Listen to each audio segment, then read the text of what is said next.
Welcome to the Gustavo Preston video training series on jet reports. This short video will provide an introduction to jet reports and give you basic training on how to use it in your job. Please follow along with the video and pause if you need time to complete the actions in the video. This is the best way for you to learn. The first thing I'd like to talk about is what jet reports is. Jet reports is an Excel add-in. It takes data from the Navision server, it pulls it into Excel, and it allows us to do all sorts of fancy Excel formatting with it, including math and design and charts and all sorts of other things like that. So it's a very good program for getting data out of Nav, which can sometimes be very difficult. One thing about jet reports is it's a one-way transaction. That means that jet reports only pulls data from the Nav server. So if you change something in a jet reports spreadsheet, it's not going to change data in Navision, which is generally a good thing. The first thing we're going to do is open a jet reports spreadsheet. There are generally two places you'll find this, either on your desktop or someplace in your My Documents where you've saved it, or from SharePoint. I'm going to demonstrate the SharePoint method. So first of all, you go to SharePoint. I've already logged in, and you'll see that I'm at the Gustavo Preston home portal, and I'm in the Documents section, Jet Reports. And you can see there are a number of different reports that have been uploaded. We're going to choose the first one, which is the 555 report. Simply click on that report. Go ahead and check out and edit. That's what you need to do. Press OK. And then jet reports will pop up in Excel. Give it a few seconds, and here you are. After you open the jet reports, you'll notice that there will usually be some data in here.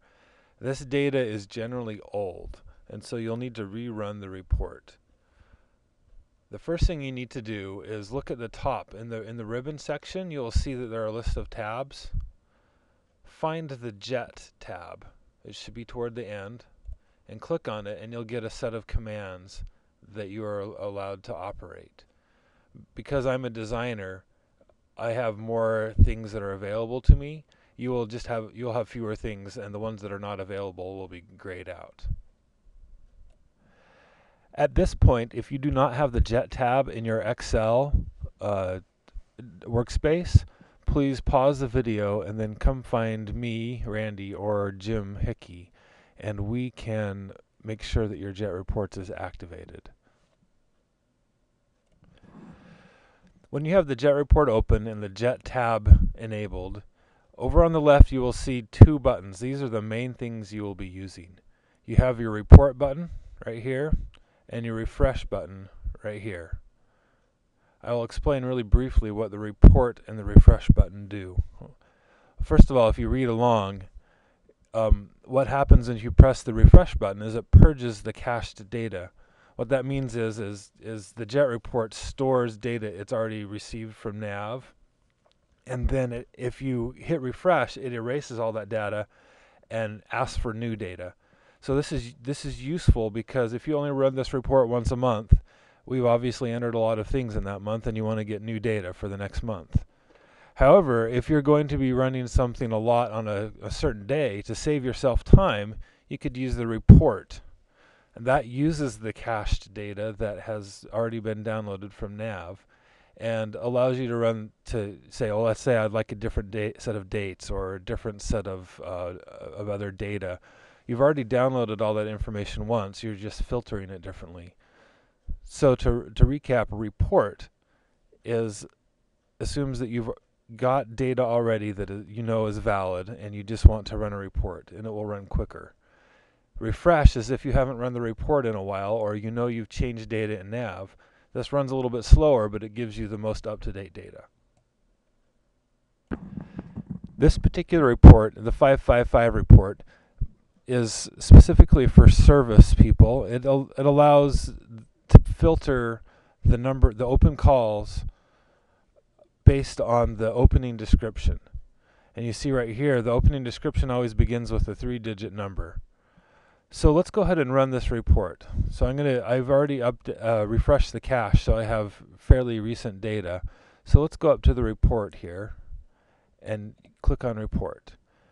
What will appear is report options. In this case, there is only one option you can choose, but in other cases, you'll see different options. You can see starting dates or salespeople.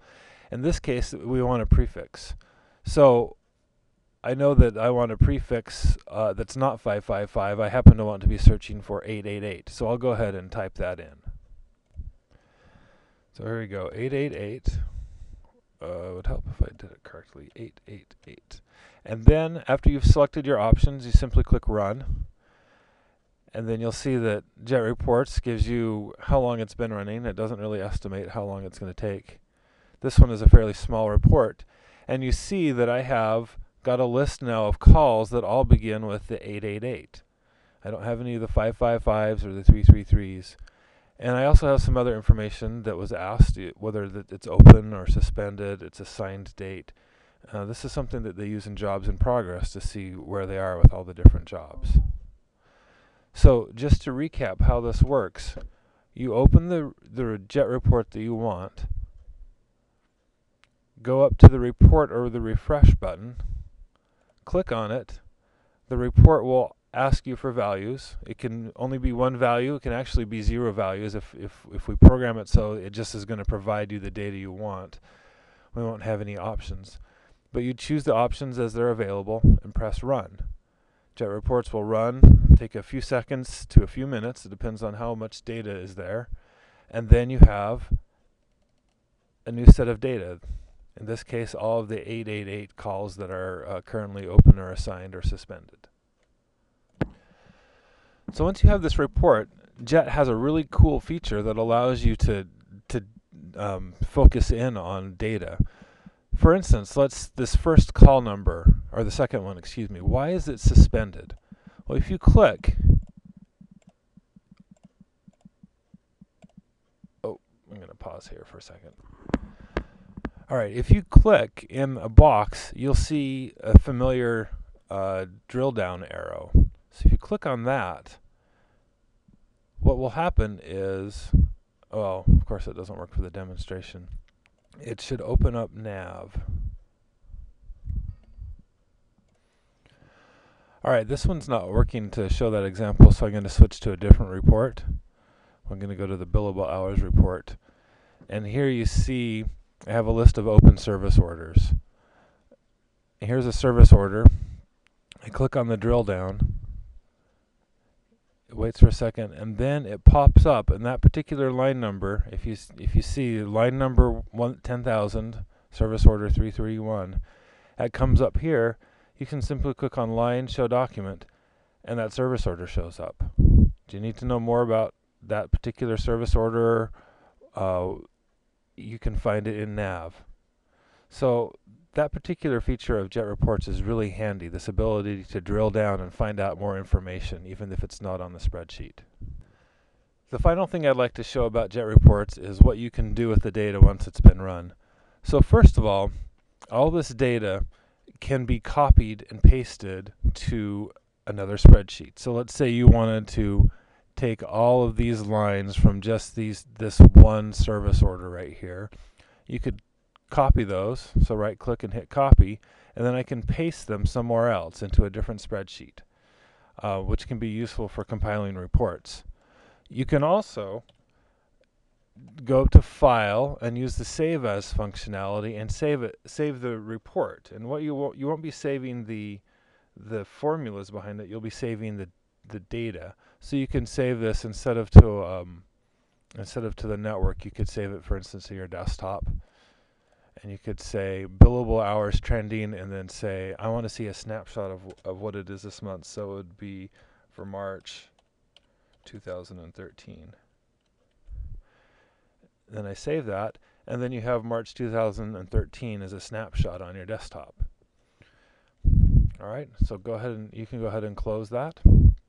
Sometimes you just need the report. You need to review it in a meeting, and then you can be done with it. In that case, you don't need to bother saving it. Just simply close the report. It'll ask if you want to save the changes. Just click Don't Save. And be sure, if you've checked it out from SharePoint, to check it back in. So clicking Yes to to discard the checkout right here. It says discard the checkout. The reason we do this is because we don't want to get version numbers. It doesn't actually hurt to save it. It just makes the version numbers increase, and we really don't need to do that unless an actual change has been made. So I'm going to discard the checkout, hit Yes. And if I go back into Jet Reports, you'll see that that is checked in. There's no checkout mark on it. Thank you for watching this first instructional video for Gustavo Preston Company on Jet Reports. If you have any questions or need a report designed, please come see Randy Peterman. I will be happy to help you get a report for whatever you need, and happy to show you any other features or tricks you might need to know.